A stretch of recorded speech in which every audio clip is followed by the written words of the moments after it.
Hello दोस्तों, नमस्कार। जय श्री राधे कृष्ण। दोस्तों, आज हम आपको एक पौराणिक कथा सुनाने जा रहे हैं जिसका वर्णन महाभारत के आदि पर्व में मिलता है। इस कथा से यह पता चलता है कि गरुड़ और नागों की उत्पत्ति कैसे हुई, क्यों गरुड़ नागों के दुश्मन हुए और क्यों नागों की जीभ आगे से दो हिस्सों में बटी हुई है और कैसे गरुड़ भगवान विष्णु के वाहन बने।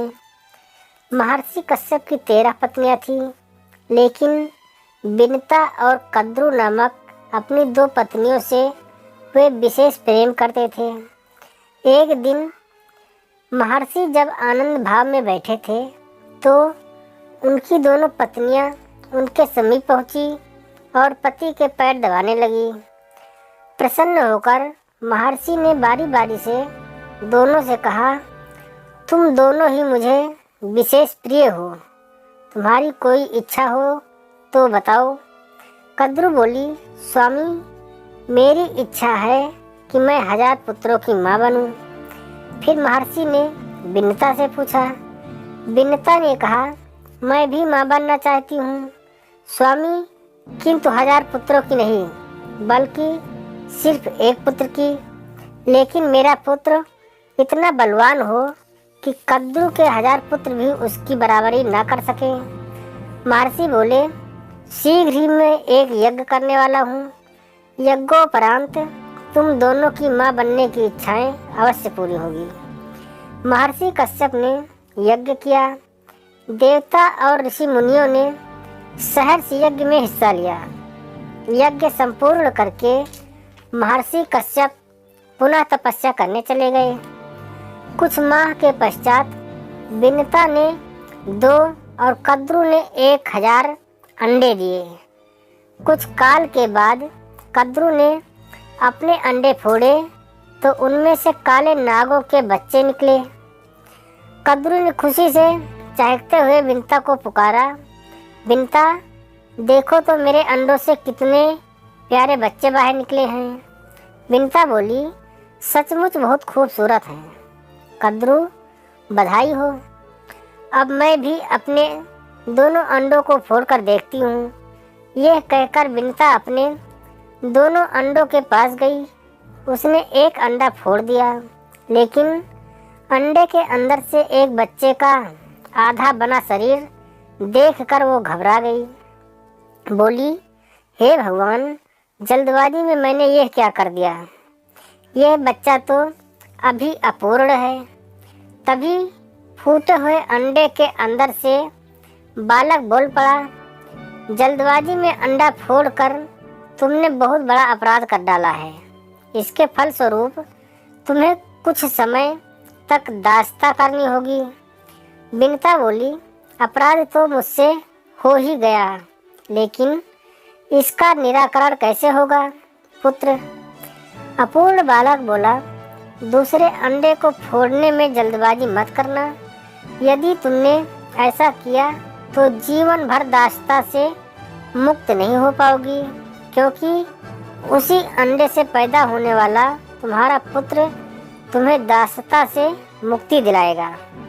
इतना कहकर अंडे से उत्पन्न अपूर्ण बालक आकाश में उड़ गया। विनता दूसरे अंडे के पकने तक इंतजार करने लगी। समय पूरा होने पर अंडा फूटा और उसमें से एक महान तेजस्वी बालक उत्पन्न हुआ, जिसका नाम गरुड़ रखा गया। गरुड़ दिन प्रतिदिन बड़ा होने लगा और कद्रु के 1000 पुत्रों पर भारी पड़ने लगा।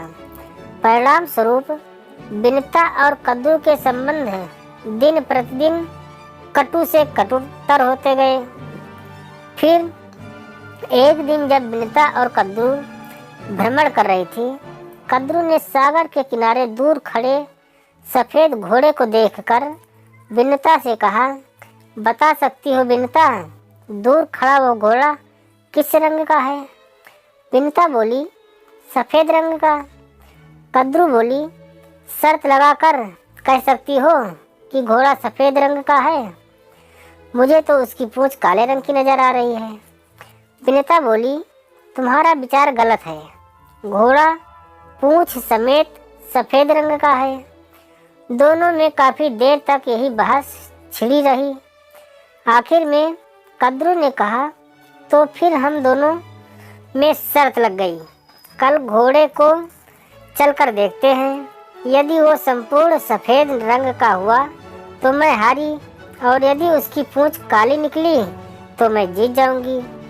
उस हालत में जो भी हम दोनों में से जीतेगी तो हारने वाली की जीतने वाली की दासी बनना पड़ेगा। बोलो, तुम्हें मंजूर है? बिनता बोली, मुझे मंजूर है। रात को ही कद्रू ने अपने सर्प पुत्रों को बुलाकर कहा, आज रात को तुम सब घोड़े की पूंछ से जाकर लिपट जाना, ताकि सुबह जब बिनता देखे तो उसे घोड़े की पूंछ काली नजर आए। योजना अनुसार नाग घोड़े की पूंछ से जाकर लिपट गए। परिणाम स्वरूप सुबह जब कद्रू ने बिनता को घोड़े की पूंछ काले रंग की दिखाई तो हैरान रह गई। बोली, ऐसा कैसे हो गया? कल तो इसकी पूंछ बिल्कुल सफ़ेद थी। कद्रू बोली, खूब तसल्ली से देख लो, घोड़े की पूंछ आरंभ से ही काली है। शर्त के मुताबिक तुम हार चुकी हो, इसलिए अब तुम्हें मेरी दासी बनकर रहना पड़ेगा। व्यवस्था पूर्वक बिनता को कद्रू की दास्ता स्वीकार करनी पड़ी। माता को उदास देखकर गरुड़ ने पूछा, क्या ऐसा कोई उपाय नहीं है जिससे आप कद्रू की दास्ता से मुक्त हो जाएं? बिनता बोली, यह तो कद्रू से ही पूछना पड़ेगा। यदि वो प्रसन्न हो जाती है तो मुझे दासता से मुक्त कर देगी। गरुड़ अपनी माता बिनता को लेकर कद्रू के पास पहुंचा और कहा, क्या ऐसा नहीं हो सकता कि आप मेरी माता को अपनी दासता से मुक्त कर दें? कद्रू बोली, हो सकता है, बशर्ते कि तुम मेरे पुत्रों को अमृत लाकर दे दोगे। यह सुनकर गरुड़ सोच में पड़ गया। उसने अपनी माता से पूछा, माँ, अमृत कहाँ मिलेगा जिसे लेकर मैं तुम्हें दासी जीवन से मुक्त कर सकूं? बिनता ने कहा, अमृत का पता तुम्हारे पिता बता सकते हैं।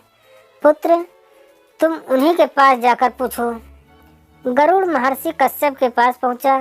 कश्यप ऋषि अपने पुत्र को देखकर बहुत प्रसन्न हुए। गरुड़ ने उनसे पूछा, पिताश्री, मैं अमृत लेकर अपनी माता को दास्ता से मुक्ति दिलाना चाहता हूँ। कृपया मुझे बताइए कि अमृत कहाँ मिलेगा। महर्षि बोले, पुत्र, देवराज इंद्र ने अमृत की सुरक्षा के लिए बहुत व्यापक प्रबंध कर रखा है, वहाँ तक पहुँचना कठिन है। गरुड़ बोला, इंद्र ने कितनी ही कड़ी सुरक्षा का प्रबंध क्यों ना कर रखा हो, मगर मैं अमृत ले आऊँगा। आप मुझे सिर्फ उस स्थान का पता बता दीजिए। महर्षि कश्यप ने गरुड़ को इंद्र का पता बता दिया।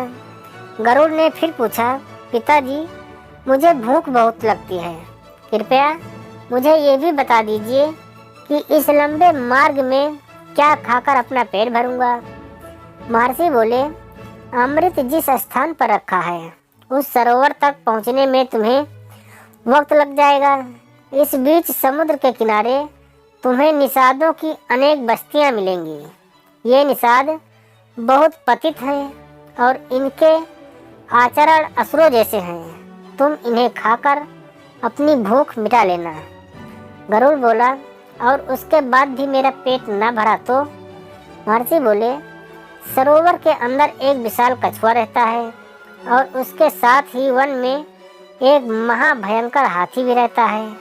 दोनों ही बहुत क्रूर और आसुरी प्रवृत्ति के हैं। तुम उन्हें भी खा सकते हो। पिता का आदेश पाते ही गरुड़ अमृत सरोवर की ओर बढ़ चला। मार्ग में उसने निषादों को खाकर अपनी भूख मिटाई। फिर अमृत सरोवर पर पहुंचकर कच्छप और हाथी को अपने पंजों में दबाया और दोनों को खाने के लिए किसी उचित जगह की तलाश में उड़ चला। सोमगिरी पर्वत पर लहलहाते ऊंचे वृक्षों को देखकर जैसे ही उसने एक वृक्ष पर बैठना चाहा तो उनके भार से वृक्ष की शाखा टूटकर नीचे गिरने लगी। यह देखकर गरुड़ तुरंत उड़ा और दूसरे वृक्ष पर जा बैठा। जिस शाखा पर वो बैठा उस शाखा पर उसने उल्टे लटके कुछ ऋषियों को तपस्या करते देखा, लेकिन वो शाखा उनके भार से टूटकर नीचे गिरने लगी। यह देख गरुड़ ने शाखा को चोंच में दबाया और हाथी तथा कच्छप को पंजे में दबाए हुए वो अपने पिता के आश्रम की ओर उड़ चला। कच्छप के आश्रम में गरुड़ ने उड़ते उड़ते अपने पिता से पूछा, पिताजी, मेरे भार से उस पेड़ की शाखा टूट गई है जिस पर कुछ ऋषि उल्टे लटके तपस्या कर रहे थे। मुझे बताइए, अब मैं इस शाखा को कहाँ छोड़ूं? महर्षि कश्यप बोले, तुमने बहुत अच्छा किया है पुत्र, जो सीधे यहाँ चले आए। शाखा से उल्टे लटके हुए ये बाल खिल्य ऋषिगण हैं। अगर इन्हें कष्ट पहुँचा तो ये श्राप देकर तुम्हें भस्म कर देंगे। गरुड़ बोले, तो फिर बताइए, अब मैं क्या करूं? महर्षि बोले, ठहरो, मैं ऋषि गणों से प्रार्थना करता हूं कि वे अपना स्थान छोड़कर नीचे आ जाएं। महर्षि कश्यप ने ऋषि गणों से प्रार्थना की। बाल खिल्य ऋषियों ने कश्यप की प्रार्थना स्वीकार कर शाखा छोड़ दी और वे हिमालय में तपस्या करने चले गए। चोंच में दबी शाखा को नीचे फेंक कर गरुड़ ने भी आनंद से कछुए और हाथी का आहार किया और तृप्त होकर पुनः अमृत लाने के लिए उड़ चला। गरुड़ अमृत सरोवर के पास पहुंचा तो अमृत की रक्षा करते हुए महाकाय देवों और अमृत कलश के चारों ओर घूमते हुए चक्र को देखकर वो हैरान हो गया। उसने सोचा कि ये देव और चक्र देवराज इंद्र ने अमृत कलश की सुरक्षा के लिए लगाए हुए हैं। चक्र में फंसकर मेरे पंख कट सकते हैं, इसलिए मैं अत्यंत छोटा रूप धारण करके इसके मध्य में प्रवेश करूंगा। गरुड़ को देखकर एक देव ने कहा, यह कोई असुर है जो वेश बदल कर अमृत चुराने यहाँ तक पहुँचा है। हमें इसे खत्म कर देना चाहिए। दोनों देव विद्युत गति से गरुड़ पर टूट पड़े, लेकिन गरुड़ ने अपने पैने पंजों और तीखी चोंच से उन्हें इतना घायल कर दिया कि शीघ्र ही वे दोनों बेहोश होकर गिर पड़े। गरुड़ ने अमृत कलश पंजों में दबाया और वापस उड़ गया। होश में आते ही दोनों रक्षक देव घबराए हुए इंद्र के पास पहुँचे और गरुड़ द्वारा अमृत कलश ले उड़ने की घटना बता दी। यह सुनकर इंद्र चकित होकर बोले, ऐसा कैसे हो सकता है? सरोवर में रहने वाले विशाल कच्छप और तट पर रहने वाले महाकाय हाथी का क्या हुआ?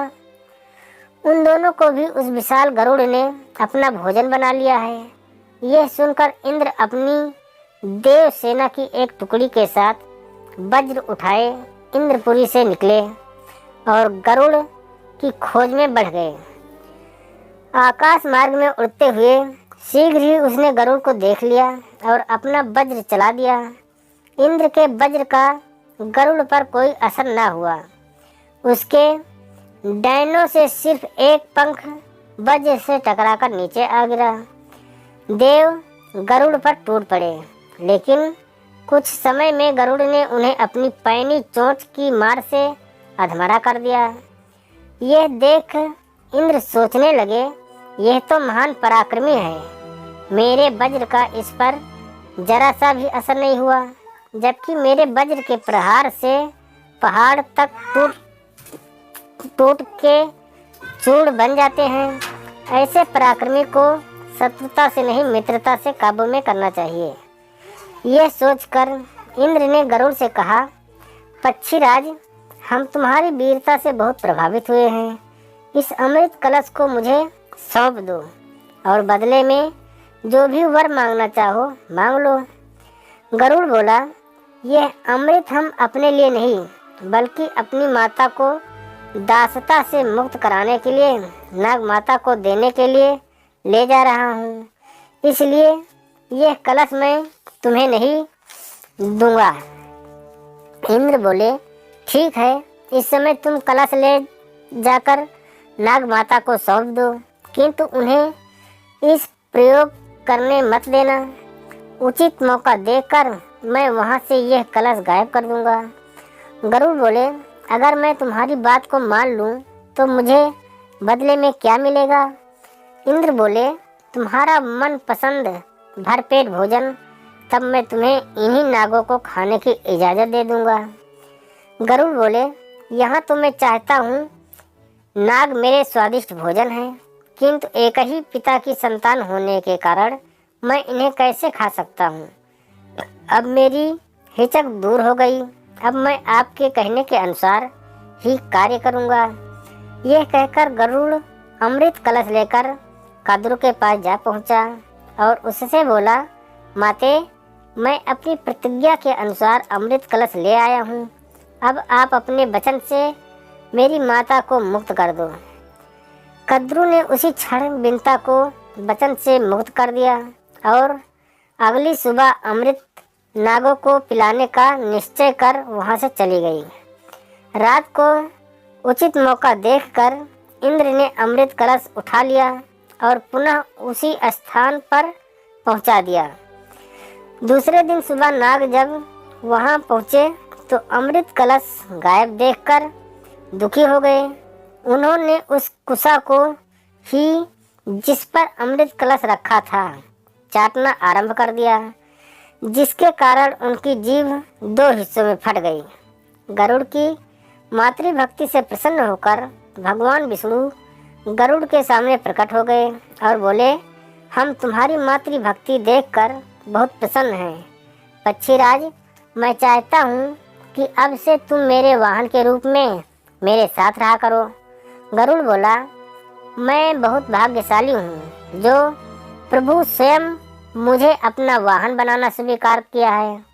आज से मैं हर क्षण आपकी सेवा में रहूँगा और आपको छोड़कर कहीं नहीं जाऊँगा। इस तरह उसी दिन से पक्षीराज गरुड़ भगवान विष्णु के वाहन के रूप में प्रयुक्त होने लगे। गरुड़ के भगवान की सेवा में जाते ही देवता भय मुक्त हो गए और नागों के छल के कारण गरुड़ की माँ बिंता को दास्ता स्वीकार करनी पड़ी। इसलिए नाग और गरुड़ एक दूसरे के दुश्मन हैं। दोस्तों, आज की ज्ञानवर्धक पौराणिक कहानी यहीं पर समाप्त होती है। बहुत जल्द फिर किसी पौराणिक कहानी के साथ आपसे मुलाकात होगी। तब तक के लिए नमस्कार, जय हिंद, वंदे मातरम।